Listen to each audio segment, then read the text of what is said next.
Ons is besig met 'n reeks, daai woord, daai prentjie sê dit eintlik so mooi, die hoekom vraag in die lewe en die hoe nou.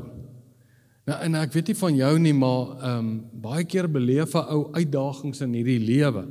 En ek dink in jou geloofsreis en jou reis in die lewe en word net ouer, gaan jy baie keer vra, hoekom gebeur dit met my? En partykeer wonder 'n ou, mag 'n mens dit vra? Jy weet, en hoekom gebeur sekere situasies? Hoekom is ek in hierdie situasie?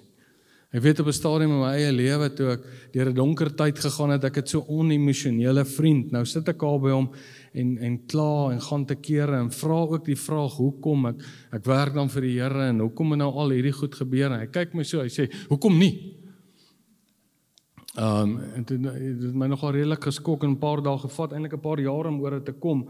Maar jy bevind jouself baie keer in omstandighede en dan wil ons die vraag vra hoekom. En ek dink dit is verkeerd om te vra hoekom, nee, en ons wil ook vra vir die Here, hoekom gebeur hierdie goed met my? Ek het al baie keer in die lewe gewonder, as jy nou die antwoord het, hoekom dit met jou gebeur, wat gaan jy nou maak daarmee? Gaan jy nou opgaan na die Here toe en hom uitsort? Wat gaan jy doen as jy nou weet dis die rede? En ek dink nie dis verkeerd om die vraag te vra hoekom nie. Maar ek dink as ek na die Bybel kyk en ek lees die Bybel, dan wil dit vir my baie meer voorkom of die Bybel baie meer konsentreer op die goed gebeur met ons lewe. Hoe nou? Hoe maak ek nou? Hoe gaan ek deur hierdie situasie? Een van my vorige leiers het altyd vir my gesê, jy het 'n keuse in die lewe. Jy kan kies of jy wil uitbreek, of jy wil opbreek, en of jy wil deurbreek. Dit het te doen met die hoe nou. Want die feit bly, omstandighede, uitdagings, dit gaan jou lewe se pad kom. Jy kan maak wat jy wil. Ek het groot geword in 'n kerk waar ek gedog het, as daar negatiewe goed my tref, het ek iets verkeerd gedoen. In die charismatiese beweging, ons het geweldig charismaties groot geword, het ons gesê, dit was amper 'n tipe van 'n prosperity godsdienst wat ons beoefen het, want ons het geglo, dit moet altyd met jou goed gaan. As jy in die wil van God is, sal dit met jou goed gaan. Dis nie so nie, dis snert. Gaan lees die Bybel. Al die ouens, al die karakters in die Bybel, wat daar is, was normale mense soos ek en jy, en hulle het redelike groot uitdagings gehad. So hoe dink ons? Dit was so interessant dat die Jode, hulle het ook so geglo. Hulle het ook geglo, as dit met jou goed gaan, dan is jou verhouding met God goed. As dit met jou sleg gaan, het jy iets verkeerd gedoen. Kyk, ons lees, kom ek lees net vir jou 'n stukkie, dat jy net kan verstaan. Johannes 9. Jesus, hy sê, en toe hy, dis nou Jesus, sien dat 'n man wat blind was van sy geboorte af. En sy disippels vra hom en sê, Rabbi, wie het gesondig? Hierdie man of sy ouers, dat hy blind gebore is? Jesus antwoord, hy het nie gesondig nie, en sy ouers ook nie, maar die werke van God moet in hom geopenbaar word. Met ander woorde, hierdie omstandighede waarin hy hom bevind, die werke van God moet geopenbaar word. Daar's 'n groter prentjie, iets uit die negatiewe kan positief draai. Dis nie as gevolg van nie. En baie goed wat met ons gebeur as gevolg van. Partykeer is dit as gevolg van net stupid besluite wat ons neem en nie ons brein gebruik. Maar partykeer is daar goed wat van buite af aan ons, dit gebeur net met jou lewe. 'n siek kind wat gebore word. Iemand wat selfmoord pleeg. Goed gebeur met jou lewe. En jy weet nie altyd hoekom nie. Sosio-ekonomiese omstandighede, Donald Trump se besluite. Ons kan nou sê dis goed of is sleg, en die feit is dit gaan ons almal raak. Het gaan jou raak, op een of ander manier. Dalk gaan dit jou besigheid direk raak, dalk nie. Maar jy gaan dit ook in jou huis en jou sak voel. Ons kan nie vreeslik daaraan iets doen nie. Hoe ons regering reageer, jy het ook nie vreeslik van hier van George se kant te sê nie. Maar jy moet nou daarmee deel. My Nuwe Testamentiese dosent het altyd vir ons gesê, toe ons geswat het, ek het nooit verstaan nie. Hy het gesê, God never promises us safety, he promises us victory. So goed gaan met ons gebeur. Die hoekom? Vraag gaan ons almal mee stoei. Maar uit die Bybel uit lyk dit nie of die Bybel so seer met die hoekom vraag deel nie, maar eerder met die hoe nou. Hoe gaan ons hier deur? En die een ding wat ek vandag vir jou wil sê, wat ek dink verskriklik belangrik is, ek en jy moet in ons koppe ons gedagtes opmaak van, ons het oorbeweeg van duisternis na lig. Ons staan nou onder 'n ander koning, Christus Jesus. En ons moet besluit, en jy moet in jou kop jou gedagtes opmaak oor hoe hierdie koning oor jou dink en oor jou voel. Want jy kan nie elke keer as daar omstandighede met jou lewe gebeur en negatiewe goed gebeur en goed werk nie uit soos jy wil hê dit moet werk en jy het baie hoekom vra, kan jy nie altyd sê, maar hoekom is God, hoekom help hy my nou nie? Ek ken hoeveel mense wat, omdat God hulle nie gehelp het nie, draai hulle rug op God en stap weg.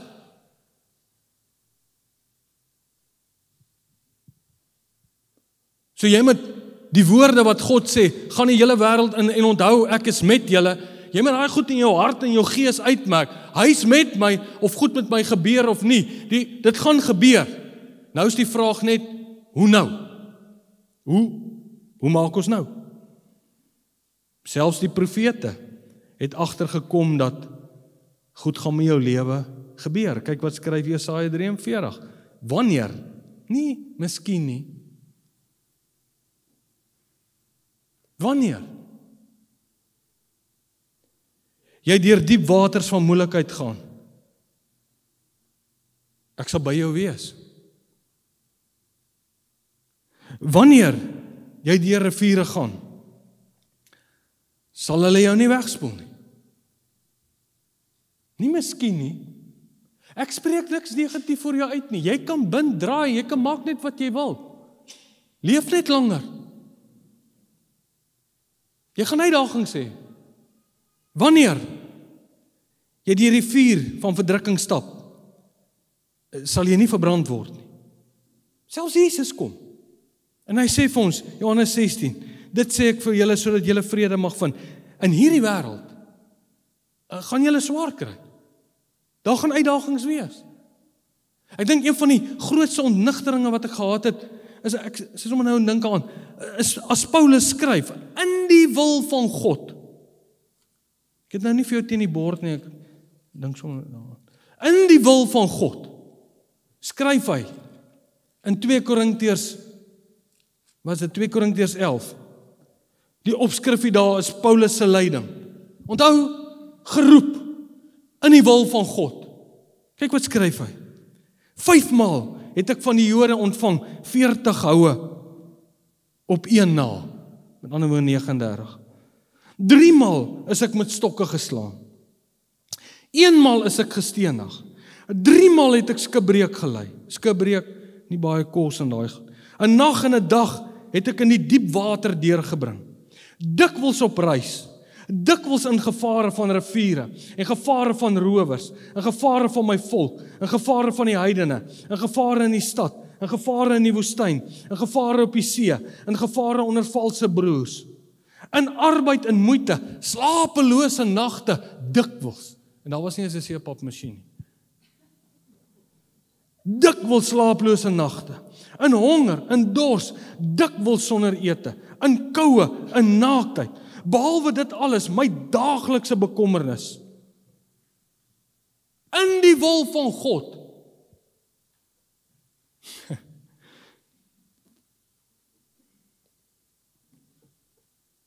So, die hoekom. Is nie verkeerd om dit te vra nie. Maar ek weet nie altyd of jy gaan antwoorde kry nie. En as jy nou antwoord het, nou wat daarvan? Die vraag is eerder, hoe nou? Hoe Hoe deel ons dan? Een ding wat ek in my lewe geleer het, is wat ek moet verstaan het, is, ek moes geleer het om te verstaan dat in die moeilike omstandighede, moes ek verstaan het en het ek geleer, hy het gekom en vir ons 'n trooster gegee. 'n helper, 'n advokaat. Hy sê, is voordelig wat ek weggaan, maar ek stuur vir julle 'n ander trooster, 'n ander helper. Hy sal by julle wees en in julle wees. Dieselfde krag wat Christus uit die dode uit opgewek het, die is nou in julle. Paulus skryf, dis die geheimenis wat vir eeue lank verborge was, Christus nou in julle. So die helper is in ons en by ons, om soos die skrif daar sê, wys hom, soos die skrif daar sê, om ons te help in ons swakhede. Hy sê, ons weet nie hoe ons behoort te, maar die Gees self pleit vir ons met versigtigheid, wat die woorde gesê het. Hy help ons, hy staan ons by in ons swakhede. So daar's 'n innerlike krag, 'n innerlike turbo, 'n innerlike persoon binne in jou, wat jou help met die hoe nou. Druk deur. Moenie opbreek nie, moenie uitbreek nie, druk deur. Hy help jou daarmee. Ek is met julle. Dis goed waarin jy nie moet twyfel nie. Dis goed wat jy in jou gees of in jou kop, wherever, jy moet die goed daar uitfigure en jy moet daai goed vasmaak, sodat as die goed gebeur, dan sê ons gaan deur, God is by my. Ek kan hom vertrou, hy is 'n betroubare God. Hy gaan my nie drop nie, ek is sy kind. Het jou kind al by jou kom sit en swaar gekry en met jou goed gepraat, waarmee hulle deel en worstel? Jy wil hy kind net in watte toevou, jy wil hom net vasmaak, jy wil hom net teen jou styf vasdruk. Jy kry hulle so jammer, dis soos 'n beeld wat in jou kop afspeel. Jy bid dag en nag vir hulle, hoeveel te meer julle hemelse Vader.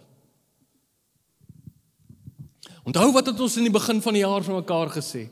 Die Hebreërs boek kom leer ons.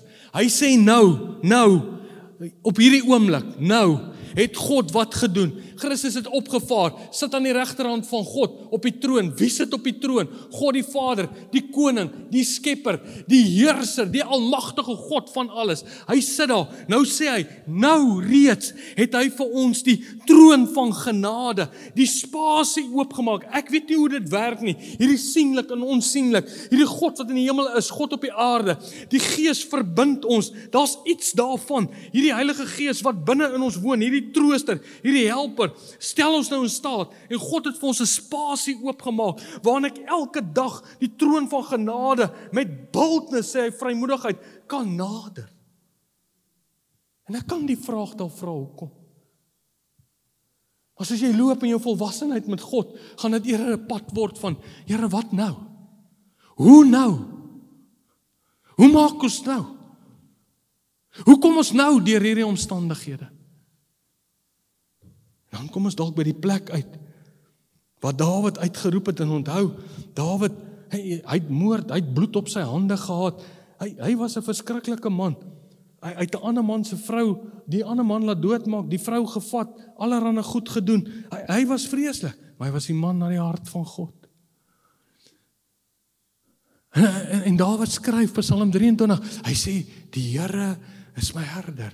En dan skryf hy, al gaan ek deur die dal van doodskade, ek gaan deur die seisoen van benoudheid, ek gaan deur die winterseisoen.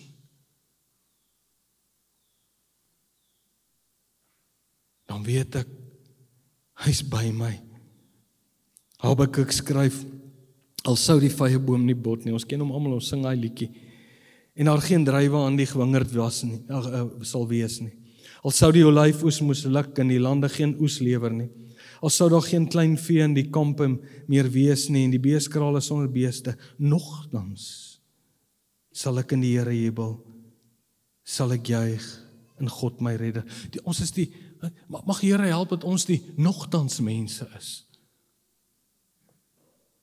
Wanneer mense? Ons is die, Here, hoe nou? Mense. Onthou jy die storie van Daniël?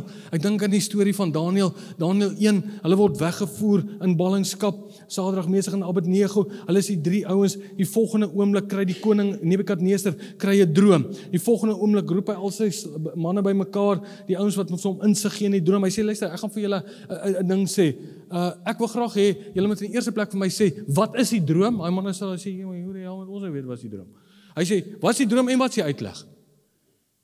Daniël gaan hy bid, Here gee vir hom die droom, en hy gaan die koning sê, hy sê, hier is die droom, hier is die uitleg. Die koning is so bly, wat doen die koning? Hy bou 'n beeld van 30 meter, want dit gaan mos oor hom. 30 meter hoog, 3 meter breed, nou moet almal voor die beeld buig. Daniël sê, ons gaan nie. Hy sê, asseblief, ek vra julle mooi, buig net, julle is nou die slim manne. Nee, ek gaan nie. Hy sê, nou maar goed, dan maak ons die oond warm, julle gaan deur die oond. Hulle sê, dis oké, dan gaan ons maar deur die oond. Die ander ouens kan nie eens naby die oond kom nie. Wat skryf hy? Daniël sê, onthou, Daniël 3 keer 'n dag gebid. Daniël het sy God geken. Hy sê, die God wat ons dien, kan ons uit die oond, uit die mag red as hy wil. En selfs as hy nie wil nie, kan u maar seker weet, dat ons nooit u gode of u goue beelde, wat u laat maak het, sal dien en aanbid nie. Hy sê, ek staan by my God. Wat sê Josef? Hy gaan deur die tronk, hy gaan deur al die moeilikheid. Hy sê, ek het God in die tronk leer ken. Daar het God my eers, toe hy die dag voor sy broers staan, en sy broers moes vergeld het. Hy het God ontmoet in die donker tye. Dis wanneer ek deurgaan, wat ek 'n ander dimensie van nabyheid, van trooster, van helper, van koning leer ken. Dis nie hoekom nie. Ons is nog steeds, ons is die hoe nou mense. Dis waarvan jy die psalms kry, jy het dit miskien al gehoor, hulle praat van die lament psalms. Ons moet lament. Lament psalms is die klaagpsalms, is waar ouens kom in hierdie spasie van die troon van genade, hierdie spasie, die voorhangsel het geskeur, hierdie spasie wat God create het, waar jy kan ingaan en met jou rou, eerlike gevoelens kan jy net by hom gaan sit, en jy kan kla, en jy kan kwaad wees, en jy kan daai goed doen, dis okay. Dis waar jy die vraag kan vra, dis okay. Ons doen dit al van die Ou Testamentiese tye af. Dis okay. Is wel interessant, op 'n dag, Jesus sê vir sy disippels, wil julle nie maar ook loop nie, want almal loop toe wat naby hom is, en hy sê, wil julle nie maar ook loop nie. Johannes 6, kom Petrus na hom toe, hy sê, Here, waar sal ons gaan? Hy sê, en U is lewe. U woorde is lewe. Onthou jy toe hulle by Johannes, hy sit op die eiland Patmos, hy's 'n ou man. Hy seker in sy 90 beweer die ouens, 'n ou man. Het die Here sy hele lewe lank gedien. Hulle kom na hom toe, hy skryf 'n brief. Hulle sê, vertel ons, wie is Jesus? Vertel ons, jy was by hom. Wie is hy? Hy sê, kom ek vertel jou. In hom is lewe. En hierdie lewe is die lig vir die wêreld. Wie is Jesus vir jou? Wat vir 'n vraag vra jy, as jy deur die krisisse, deur die riviere, deur die storms moet gaan? Selfs die disippels was dikwels in storms. Dis die lewe. Dis die lewe, moenie die snert glo, wat jy by almal hoor, van as jy 'n Christen is, het jy nie moeilikheid nie. Jy gaan ook uitdagings hê. Waar kom hierdie uitdagings vandaan? Verskillende areas. Maar hier's wat jy moet weet. Hy is by jou, en hy is in jou. Paulus in die wil van God. Hy skryf van die einde van sy lewe. Hy sê, ek het die wedloop voleindig. Ek het by die wenstreep aangekom. Ek sê baie keer vir God, Here, help my, dat ek deur hierdie lewe sal gaan, met al sy uitdagings, maar dat ek die einde van die dag, I will die with a sword in my hand, ek sal vir die Here sê, Here, ek het by die wenstreep aangekom, God, help my. Was ek al kwaad vir God? Ja, baie. Het ek al baie die hoekom vrae gevra? Ja. Het ek antwoorde gekry? Nee. Maak nie meer saak nie, want ek weet, hy's by my. Hy's by my. Ek is sy kind. Ek wil een van die nog steeds mense wees. Ek wil eet van die mense wees wat sê, wanneer? Ek weet my God, hy is betroubaar. Hy is die een waarop ek kan vertrou. Ag, ek het vir jou sommer so 'n klomp van die lamentpsalms. Psalm 6 praat hy oor siekte en hy kla daaroor. Psalm 31 noodkrisis. Psalm 88, hierdie ou is op moedverlore vlaktes. Hy omtrent 'n depie gehad. Psalm 13, Psalm 42, Psalm 31, Psalm 73, Psalm 56 is oral psalms. Psalm 56, in God I trust, I'm not afraid, we can be mere mortals do to me. Ek vertrou op die Here. Hebreërs 13, daai gedeelte wat sê, jy moet op die Here vertrou. Hy sê in die nuwe lewende vertaling, ek sal jou beslis nie verlaat. Ek sal jou nooit begewe, nooit verlaat, sê ou vertaling. Ek sal jou beslis nie verlaat nie. Ek sal jou ook nooit in die steek laat nie. Sodat ons met vertroue kan sê, die Here is my helper. Ek sal nie bang wees nie. Die Here is by my. Ek wil jou vandag vra, jy sit dalk hier, en daar's niks meer verkeerd nie, jy sit dalk hier, en jy het 'n klomp hoekom vra. Ek weet nie, ek is eerlik, ek weet nie of jy gaan antwoorde kry nie. Miskien is die ander vraag wat die Bybel antwoord, maar hoe nou? En in die hoe nou, is daar sekerheid, is daar betroubaarheid. Want hy, Skepper, is by my, in my. En hy maak vir my 'n spasie, waar ek kan gaan sit, en met hom praat, en dan voel ek veilig. Dankie Arne.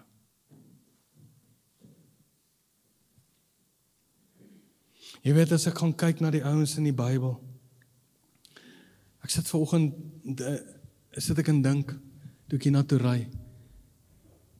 Ja, as jy net na die apostels se lewe gaan kyk, en hoe hulle gesterf het, ek meen party is onderste bo gekruisig, ander se koppe is afgekap, kan jy daai spanning beleef? Van hulle is verbrand, van hulle is doodgegooi met klippe. Nie oor swaar kry praat nie, die Bybel is vol daarvan. Elia, die een oomblik maak hy 400 Baal profete dood. Die volgende oomblik WhatsApp 'n vrou om, hy skrik hom dood, hy hardloop op teen 'n berg, hy gaan sit daar, die engel kom by hom, betrap hom in 'n toestand van depressiwiteit, sê vir my, jy moet begin eet, dis hoe jy uit gaan kom, sy help jou. Swaar kry, uitdagings, die hele Bybel is vol van, hoekom? Want is mense soos ons.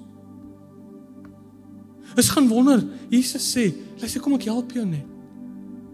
Ek het medelee. I went through the same. En party goed, gaan jy deur. Jy gaan daar deur, en is verby. Maar ander goed, hy loop saam met jou. Is soos 'n rugsak. Jy pak vir hom in. Hy's altyd by jou. Hy los jou nooit. Die blinde man was sy hele lewe lank blind. Hy moes daarmee deel. Dit gaan nie weg nie.